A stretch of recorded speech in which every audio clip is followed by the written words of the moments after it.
Now mai tokuchingamidza ipa chirongwa changu ichi. Tinotenda.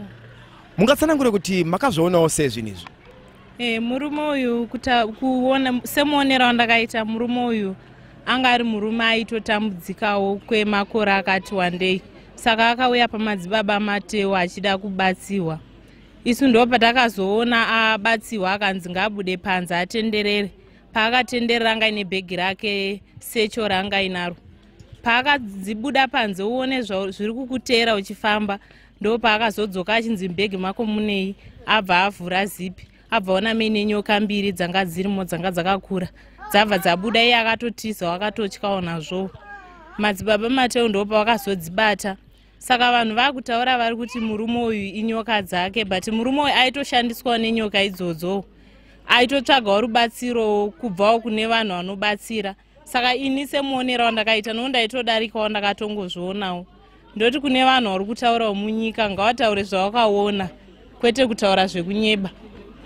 Maybe semunhu akaona zvakaitika bhegi rake paakauya ranga risina nyoka kana kuti hazvishuwa mamusina kana chinhu. Bhegi rake ranga risina chinhu. Ini ndanitori pambuya wangu ndakatogarawo ndo paanobatsirira madzibaba Mateo. Bhegi rake ranga risina chinhu. Munhu anga atouyawo achinzi unouya nebhegi rako ndoda kuona zviri kukuteera kana uchifamba. Ndo paakazonzi tenderera asina kupfeka bhutsi akatotenderera. Paakadzoka abva anzivhura uone kuti bhegi mako munei.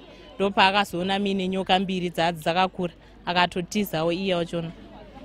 Kune vakawanda vari kufunga kuti chingava sisiri chokwadi zvakaitika izvi. Vakawanda vari kufunga kuti maclips akatorwa kuNigeria akangobatanidzwa hazvina kuitika.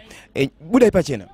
Aiwa, inini ndakazviona zvichiitika ndandiri pambuya wangu. Kuuya kwake murume uyu ndakamuona nekuzotenderera kwaakaita nekudzoka achinzivhura bhegi.